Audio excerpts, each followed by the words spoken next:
Welcome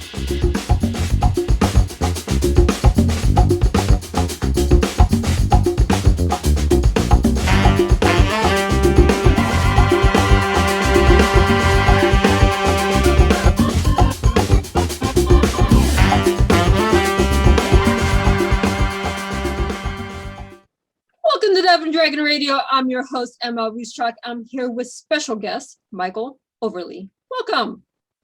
Thank you so much for having me. And you have this wonderful book out, and it's part of your Dogs and Men website. But what led you into writing this?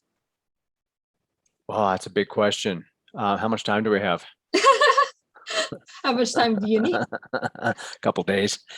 No, that's a great question. So something happened in my life about 4.5 years ago that was a big changer for me and allowed me to start to notice things and see things differently. So my older brother died, and I had this incredible grieving process afterwards, and I was able to grieve not just the loss of him, but so many other things in my life that I'd been holding on to. And after this occurred, I started to see things differently and notice things differently and realized that I wanted to be different and I wanted to change. And at the time, I had this amazing dog with me who just was showing me so much that I wasn't even aware of. And that's kind of where all this started. Well, that's wonderful when we have our pets to take us through the grieving process. B, teach us how to be a better human, because believe it or not, animals will teach you how to be a better human if you pay attention. I love my fur babies for that. You know, they will teach you unconditional love. They will teach you morals about being accepting regardless of what's going on. They will teach you how to live with disabilities and so much other things that we don't think about unless we pay attention to them. Mm-hmm. Oh yeah, and then more and more and more. Yeah, there's so much we can learn from the animal kingdom that we need to incorporate into the human element. But you know, when we have our animals, we start with we're grieving something. You know, that's usually when we get a pet, is because we're missing or lacking something in our life. Luckily for you, you already had your amazing dog with you when you needed the puppy, you know, our fur baby. Yeah. So, and I mean, you have the book out, Let Your Dog Lead. That is the name of the book. I mean, the dog will lead you to what you need. Yeah. I mean, it's so simple. You know, you already hit on this. We bring these incredible animals into our lives because, excuse me, there's something that we're not able to give ourselves, something that we may already have, but we don't feel like we have access to. Mm-hmm. And they give us, you know, the unconditional love. Some are just extremely funny as heck and playful and mischievous. Some are ornery and are there to teach us a whole other type of lesson. But we have access to so much that we had when we were kids.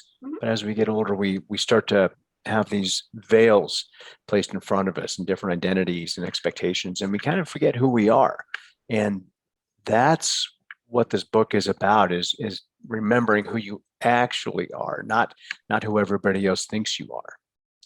Exactly. We as adults put on these masks, and we have different masks depending on which situation we're in. We have our mask for work, we have our mask for friends, we have a mask for family. And when do we actually take off all the masks? When we're by ourselves. Yeah. When you go home, nobody else is around, or you're hanging out with your dog, most of that just falls away. And that's the end, right? That's the end for people who have an amazing animal, to realize, oh, if I can be like this right here with this animal, why can't I be like this with other people? What is that for me? Yes, well, I can be playful and fun when I'm playing with my animal. Why can't I be playful and fun? Not so much flirty or inappropriately fun, but fun when I'm at work. Yeah. Why do I have to put this persona on that I'm a tough individual that's unapproachable when I love having fun when I'm home? Yep. Keep going. Did you write this or did I write this? Well, this is what happens when you get two motivational coaches on the same subject, right? We overlap in what we do.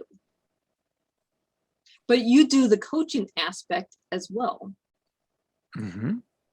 So, I mean, they can get a hold of you for the coaching, or they can pick up your book before they get a hold of you and say, okay, here's where I'm at. I have an animal, but here's where I want to be. Yeah. Yeah. My hope is that somebody will pick up the book and go, huh, I didn't realize that, or I didn't know that was possible, or I wonder if, Mm-hmm. and then, and invest their time. And it's not a very big book, but invest their time in really going through it and doing some of the things with your dog that I recommend, and just being open and seeing what that feels like for you. Right. First, you have to have an animal that you love dearly. Then you start treating the animal like a person. When you start treating the animal like a person and you fall away with all your masks, now you're discovering yourself because you're with a person that just so happens have fur and four legs. Yes. Yeah. What's that old adage, when the student is ready, the teacher will appear. Mm-hmm. Right. But we don't see the wisdom that's packed in these little fuzzy bodies. Exactly. We think we're top of the food chain, me, human. Yeah. And then something amazing happens. Your dogs tell you what you need to be doing. Now, I'm lucky I have two amazing service animals. And I have one that will tell me when I need to be somewhere. And I have one that tells me when it's time for cuddles and hugs. Nice. Now, they're not trained to do that, but this is what they taught me because this is what they tell me every day. Mm-hmm. Mom, you're working too hard. You need to be doing something else. Mom, it's time for cuddles because you're having a rough day. If you pay attention to your dog, they will tell you what you should be doing. Mm-hmm. Yeah. Yeah. Mine are frequently, I have one dog, but they tell me you need to get off the computer Mm-hmm. and go outside. Mm-hmm. You need to go play. You need to stop doing this stuff because there's smoke coming out of your ears, and you need to go do something fun. Mm-hmm. Yeah. Yeah. My big one, my Darby, she will tell me when it's time for me to go to the gym. She knows what time it goes. Grandma needs to be in bed now. This is Grandma's bedtime. This is Cheyenne's bedtime, my daughter's. She will tell me when it's time for people to be where she wants them to be. That's amazing. But this is a dog that will tell me, Mom, you've been on the computer for 16 hours. It's time to get up now. Yeah. It's time to go play. It's time to have human interaction. Mm-hmm. And these are what our animals across the board, even if they're not trained service animals, will tell you if you pay attention to them. Well, they're all service animals, though, right? If you look at it from a different perspective, they all bring something to us. They serve us in a manner that, for whatever reason, we're not capable of serving ourselves at that time. Right. So, yeah, I think they're all service dogs, whether it's emotional support or whatever the case may be. They're there and they're doing something for us, even though we may not be able to, read about it or take a test on it. Exactly. We can't say, oh, the dog's taking the test to give me emotional support. Well, we don't comprehend this a lot of times. If you don't, go through the training, you don't know you're getting emotional support from your dog. But most animals will give you emotional support. Most animals will give you unconditional love. Most animals just want to be loved, and they will show you how to love. Mm-hmm. Yeah, they're showing us things all the time. They're communicating in ways that we just aren't aware of. Not that we can't be, Mhm. but we don't pay attention to it. And part of it, our ego gets in the way. And again, we think we're, oh, we're smart, we're up here, and they have an intelligence that we really can't quantify. They're in touch with bigger, deeper things, Mhm. and we're stuck on our smartphone. So, Right. yeah. I mean, think about it. A dog's memory lasts about 10 minutes, unless it's in person, place, or thing that they're no, it's every day at this 10-minute section is when this is supposed to happen. But most of us, we have to live for 10 minutes as people. We need to take our emotions off the smartphone. In your emotions, if it lasts longer than 10 minutes, you need to address it. Yeah. Yeah. They're most incredible teachers of presence, right? If you had a Zen master that you could go spend time with and do, oh, here's Indigo. Make There an she is. appearance. There Yeah. she is. Yeah. I mean, they're incredible Zen masters. Something can happen, right? Mhm. You heard the term shake it off. So dogs can get in a little tussle, and then immediately after they shake it off, done, gone, on with their day. They're not spinning a story and thinking to themselves why so and so doesn't like them, and they're feeling judged about this, judged about that. They just don't need to go there. No, we do this every day. And if you have a wonderful coach, they will tell you, you have to be able to let things go, vent about it, rant about it, take 10 minutes out of your day to deal with whatever the issue is that's causing you the stress, and then move on. Mm-hmm. That's Yeah, what our dogs teach us. I mean, you they do. have to take that mentality and put it into your day. Totally agree. Something that people don't do for themselves is dedicate something. Like they don't dedicate time for that. Mhm. Perfect example. Something comes up, so you get slighted or slammed at work over something. Maybe not right there on the spot, but you can, sometime later, give yourself time to whether you're trying to work through it or just be really pissed about it. But give yourself that dedicated time, and then, as you said, let it go. Mhm. So you're giving it the attention it deserves and letting it move on its way. Absolutely. Exactly. If you would have seen me 10 minutes before this interview, I was stressed, I was ticked off, I was overwhelmed because of something else I'm working on. I took a breath and said, okay, I got this. Let's move on now. That was maybe 10 minutes ago. You wouldn't have known 10 minutes before this interview, I was completely stressed out. Because this isn't my mentality. I have 10 minutes. This is my stress out time. And now I'm done with it. Nice. Yeah, we could all learn from that. And people go, how do you learn to do that? Well, you have to have someone teach you. And the best form to teach you usually has 4 legs and paws. Yes. Yeah, they don't argue. It's really fascinating. They just don't even go there. No, I will say they will argue amongst themselves because I have 3 dogs and they will argue for about 2 minutes with themselves and then they're done. They figure out who's right, who's wrong, and that's it. It's done.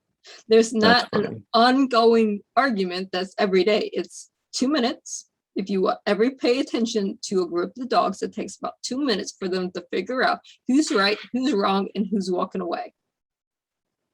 Love it. It could be over a toy. It could be over a spot of the bed. It could be whatever they have in their mind, but it takes 2 minutes. God, wish we could do that. Why can't we do that? I know. Why can't humans do that? Why can't we have a discussion that says, okay, here's your point of view. Here's my point of view. We're both right in our own right. Where can we meet in the middle and then continue about our day? Mm. We would have to concede and give in a little bit. Huh. That's interesting. That is very Do interesting. you want to be right or do you want to be happy? Yeah. Where do you want to concede just imagine what could get done in our world if we concede to meeting in the middle. Yeah, I want the happy camp. I'd rather be happy. Yeah. I mean, do we want to go riot and cause a scene for 180 days? Or do we want to have a 5-minute conversation, move on, say we're both right, concede this happened, okay, and move on?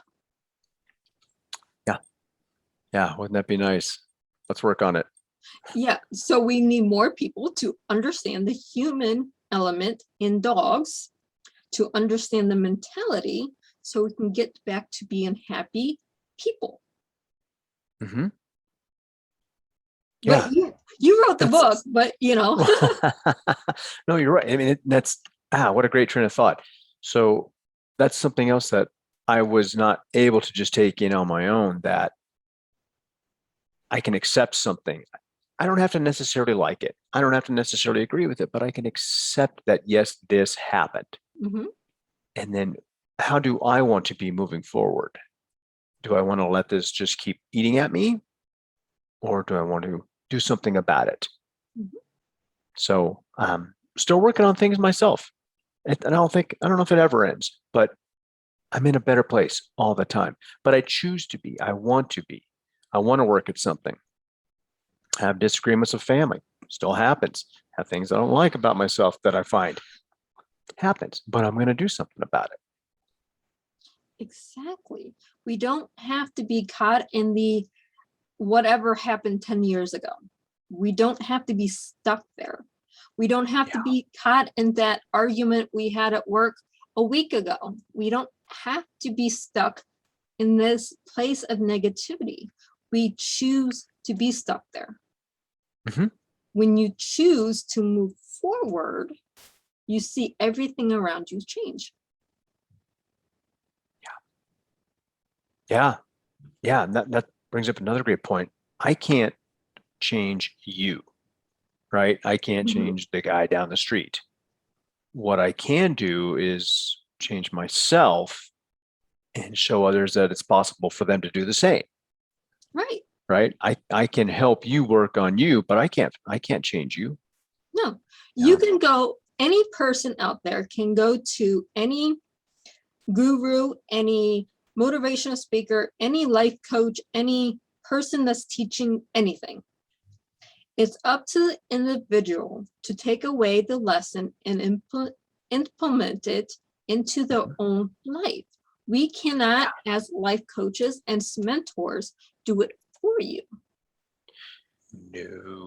No, and that I'm glad you put it that way too.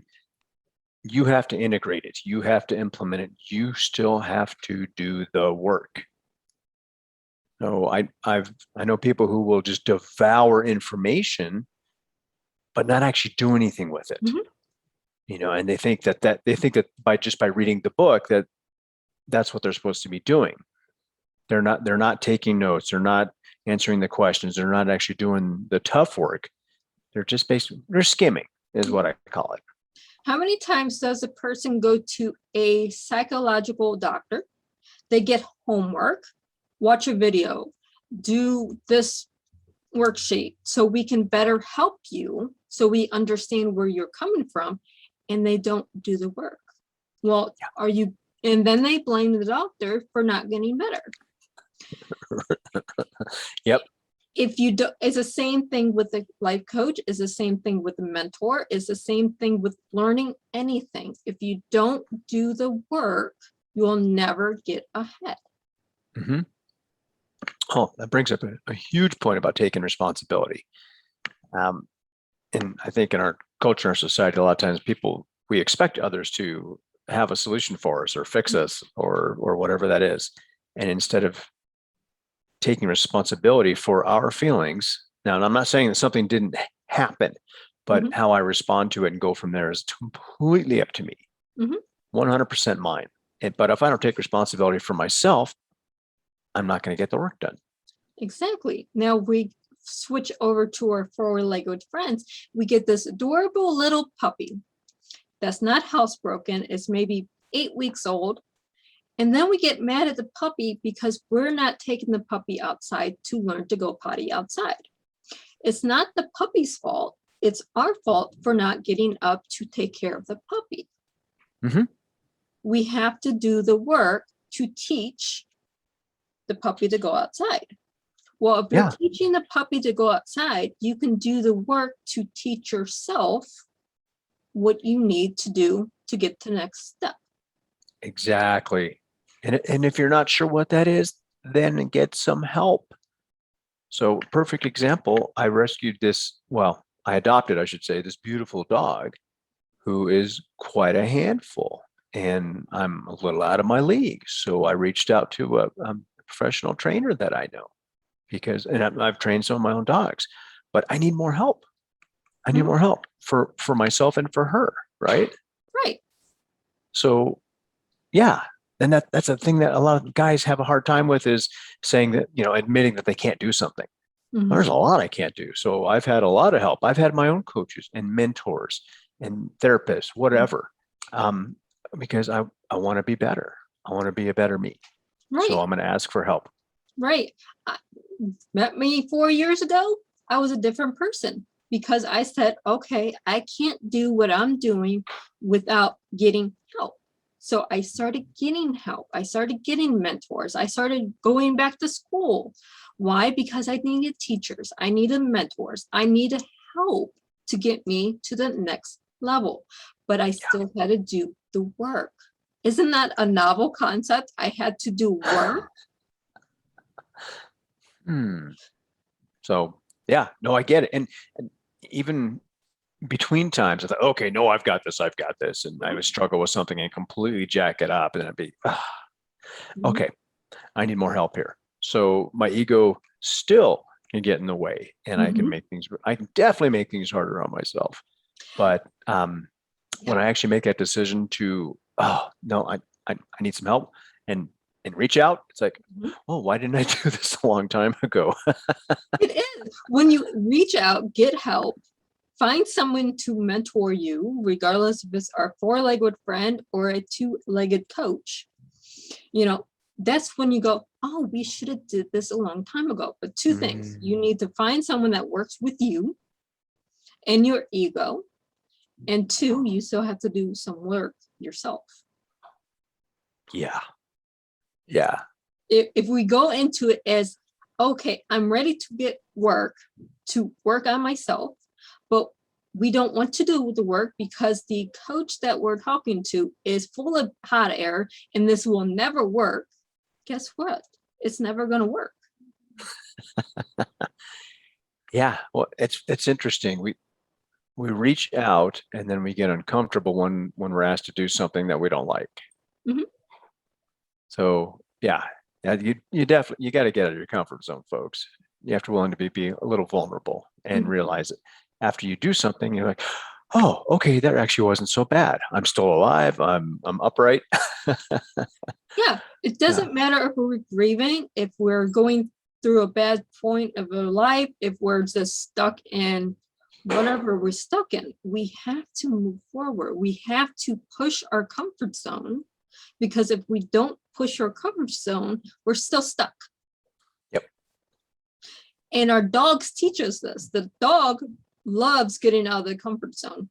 If you ever take a dog from our house to a park and you see they're ready to go, they don't care what's around them. They're ready to go explore and get into the water or the trees or whatever is at the park. Meet new people. They're ready to go not because they're trained to do this, but they're ready for that next adventure. Well, isn't life an adventure? I mean, it is. We try and sit there with our airbags and our seatbelts. And we're so worried about are we going to be safe? Or am I going to trip and fall on a sprinkler or whatever it is? Instead of just really getting out there and enjoying what's happening. And you're right. Your dogs can show you. So if you pay attention to all the things your dogs sniff when you're actually walking, can you imagine what you'd actually see? I started doing that as an exercise, and I started, oh, look at that. There's that. Oh, look at that little creature. And oh, what is that? And I started noticing things that I obviously just missed because I walk right by it and don't pay attention. Exactly.